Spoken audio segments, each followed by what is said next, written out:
രാവിലെ തന്നെ ഒരു അൺബോക്സിംഗ് ആയാലോ? ഇത് നമുക്ക് ഇന്നലെ വൈകുന്നേരത്ത് വന്ന കൊറിയർ ആണ്. എന്നാ പിന്നെ നിങ്ങൾ എല്ലാരും കൂടെ ഒന്ന് കാണിച്ചിട്ട് പൊട്ടിക്കാന്ന് വിചാരിച്ചു. ഇത് ശീതുട്ടിയുടെ ഫോട്ടോ എടുത്ത് ഫ്രെയിം ചെയ്തെന്നല്ല കേട്ടോ, വരച്ചതാണേ. പറഞ്ഞ വിശ്വസിക്കോ? ഇത് നമുക്ക് അനശ്വര എന്ന് പറയുന്നൊരു മോള് ഇന്ത്യ ആർട്സ് എന്ന ഇൻസ്റ്റാഗ്രാം പേജിൽ നിന്ന് അയച്ചതാണ്. ആർക്കെങ്കിലും ഇതുപോലെ ഫോട്ടോസ് വരയ്ക്കണമെന്നുണ്ടെങ്കിൽ ഞാൻ അവരുടെ നമ്പർ നമ്മുടെ ഫസ്റ്റ് കമന്റ് ആയിട്ട് പിൻ ചെയ്ത് വെച്ചേക്കാം കേട്ടോ. നിങ്ങളുടെ ഫോട്ടോ നോക്കിക്കൊണ്ടിരുന്ന എന്റെ വിശപ്പ് മാറില്ലെന്ന് പറഞ്ഞ് അമ്മ തന്റെ ക്യാരറ്റ് എടുത്ത് കുനുകുന അരിഞ്ഞെടുക്കുവാണ്. അമ്മ ഇപ്പൊ കാണിച്ചതിന്റെ അർത്ഥം എന്താന്ന് പറഞ്ഞാല് അമ്മ നൈറ്റിയുടെ അതേ കളറിലുള്ള പച്ചക്കറി മാത്രമേ അരിയുള്ളൂ. ചീതുട്ടിക്ക് നാളെ പരീക്ഷയാണെന്ന് പറഞ്ഞ ബുക്ക് എടുത്ത് പഠിച്ചോണ്ടിരിക്കുകയാണ്. ഇത് ഞാരുടെ ബുക്കാണെന്നും കൂടെ കണ്ടുപിടിച്ചാൽ മതി. ഇനി ക്രിസ്മസിന്റെ ഫംഗ്ഷൻ ഒക്കെ ഇടാൻ വേണ്ടിട്ട് നല്ലൊരു അടിപൊളി ചുരിദാർ കാണിച്ചെന്നാലോ? ഞാനിത് ഫ്ലിപ്കാർട്ടിൽ നിന്ന് ഓർഡർ ചെയ്തതാണ്. നല്ല അടിപൊളി ആയിട്ട് കേട്ടോ. ഇത്രയും വില കുറവില് ഇതുപോലെ ഡ്രസ് കിട്ടുമ്പോൾ എന്തിനാ വേണ്ടെന്ന് വെക്കുന്നത്? ഇതിന്റെ ലിങ്ക് ഞാൻ തൊട്ട് മുകളിൽ റൈറ്റ് സൈഡിൽ കൊടുത്തേക്കാവേ. പുതിയ ഡ്രസ് കൈ കിട്ടി കഴിഞ്ഞാൽ ഒരു ക്യാറ്റ് വാക്ക് പണ്ടേ നിർബന്ധമാണ്. ക്യാറ്റ് വാക്ക് നടത്തുന്നതിനിടയിൽ കൂടെ ഒരു പട്ടി ഓടിപ്പോയി. ഇപ്പൊ പട്ടി കടിച്ച് പറിച്ചു വെച്ചാണ്. 10 പ്രാവശ്യം കളഞ്ഞു പോയിട്ടും എന്തോ ഭാഗ്യം കൊണ്ട് എന്റെ കയ്യിൽ തന്നെ കിട്ടിയതാണ് ചീതുട്ടിയുടെ കമ്മലേട്ടാ. എന്നാ പിന്നെ അതൊന്ന് മാറ്റിയെടുക്കാന്ന് വിചാരിച്ചേ. ചീതുട്ടി അമ്മയുടെ അടുത്ത് ഏൽപ്പിച്ചിട്ട് അവൾ കാണാതെ ഇറങ്ങി പോയതായിരുന്നു. ദേണ്ട എന്റെ പുറകെ ഓടി വരുന്നടാ.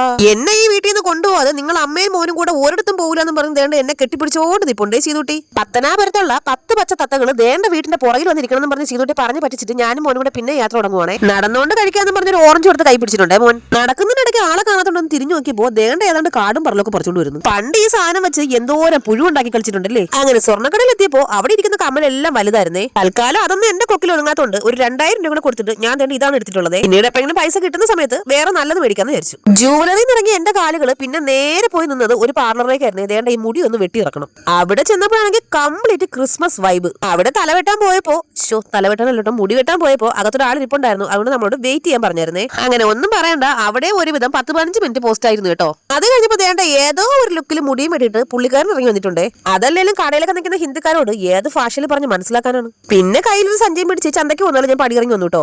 റോഡ് മുഴുവൻ ഇലക്ഷൻകാരുടെ തിരക്കായതുകൊണ്ട് വേറെ കടയിലൊന്നും കയറാൻ പറ്റില്ല. പിന്നെ നേരെ വീട്ടിലേക്കാണ് പോയത്. ചീതുട്ടിക്ക് കമ്മലിട്ട വീഡിയോ ഞാൻ ഒരുവിധം എടുത്തിട്ടുണ്ടേ. അപ്പൊ നമ്മുടെ ചാനൽ ഒന്ന് സബ്സ്ക്രൈബ് ചെയ്ത് സഹായിക്കണേ. ടാറ്റാ.